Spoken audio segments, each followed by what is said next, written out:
166 জনের দেহাবশেষ নিয়ে প্রশান্ত মহাসাগরে বিধ্বস্ত মহাকাশ ক্যাপসুল। প্রযুক্তিগত ত্রুটির কারণে মহাকাশে পাঠানো দেহাবশেষ সমুদ্রে ডুবে গেল। দুইবার পৃথিবীকে সফলভাবে প্রদক্ষিণ করলেও শেষ রক্ষা হয়নি। 166 জন মৃত মানুষের ছাই বহনকারী একটি মহাকাশ ক্যাপসুল প্রযুক্তিগত ত্রুটির কারণে বিধ্বস্ত হয়ে প্রশান্ত মহাসাগরে পড়ে। জার্মানির startup company the exploration company এই ক্যাপসুলটি গত 23 জুন উৎক্ষেপণ করেছিল। মিশন পসিবল নামের একটি বিশেষ মহাকাশ কর্মসূচির অংশ হিসেবে এটি পরিচালিত হয়।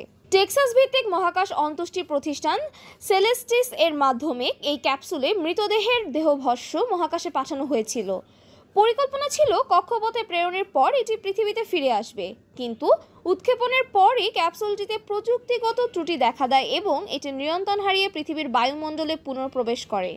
শেষ পর্যন্ত প্রশান্ত মহাসাগরে আছড়ে পড়ে এটি সম্পূর্ণভাবে বিধ্বস্ত হয়। টিইসি এর বিবৃতিতে জানায়, ক্যাপসুলটি সফলভাবে উৎক্ষেপণ হয়েছিল এবং কক্ষপথে নির্ধারিত পথে চলছিল। বিচ্ছিন্ন হওয়ার পর এটি নিজেকে স্থিতিশীল করেছিল, এমনকি পৃথিবীর বায়ুমণ্ডলে পুনঃপ্রবেশের সময় সৃষ্ট ব্ল্যাকআউট কাটিয়ে যোগাযোগ পুনঃস্থাপন করেছিল।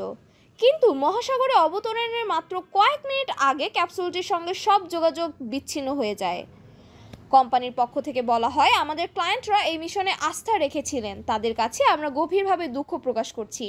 টিইসি এর সিইও হেলেন হুবি লিঙ্কডইনে একটি পোস্টে লেখেন, আমরা সম্পূর্ণ সফলতা আশা করেছিলাম, আংশিক সফলতাও ঝুঁকির পথে একটি অর্জন। আমি এই ব্যর্থতার পুরো দায়িত্ব নিচ্ছি এবং ক্লায়েন্টদের কাছে আন্তরিকভাবে ক্ষমা চাইছি। সেলেস্টিস জানায়, এটি ছিল তাদের প্রথম মিশন যেখানে মহাকাশে পাঠানোর পর দেহাবশেষ পৃথিবীতে ফিরিয়ে আনার পরিকল্পনা ছিল, কিন্তু ক্যাপসুলটি বিধ্বস্ত হওয়ার সমস্ত দেহভস্ম প্রশান্ত মহাসাগরে পানিতে মিশে যায়। প্রতিষ্ঠানটির মতে এখন এগুলো উদ্ধার করা অসম্ভব। তবে এক বিবৃতিতে সেলেস্টিস বলে, যদিও ক্যাপসুল উদ্ধার করা যায়নি, তবু আমরা আশা করি পরিবারের সদস্যরা সান্ত্বনা পাবেন এই ভেবে যে তাদের প্রিয়জনেরা একটি ঐতিহাসিক যাত্রার অংশ হয়েছেন। তারা মহাকাশে গিয়েছেন, পৃথিবী প্রদক্ষিণ করেছেন এবং এখন প্রশান্ত মহাসাগরের বিশালতায় চিরনিদ্রায় শায়িত। মহাকাশে দেহাবশেষ পাঠানোর এই সেবা সম্প্রতি জনপ্রিয়তা পেয়েছে। সেলেস্টিসের মতে, প্রতিষ্ঠানগুলো উচ্চ মূল্যে এই সেবা দিয়ে থাকে, যেখানে মানুষের দেহভস্ম বা ডিএনএ নমুনা মহাকাশে পাঠানো হয়। তবে এই ঘটনায় প্রশ্ন উঠেছে মহাকাশ অন্ত্যেষ্টি মিশনের নিরাপত্তা ও নির্ভরযোগ্যতা নিয়ে।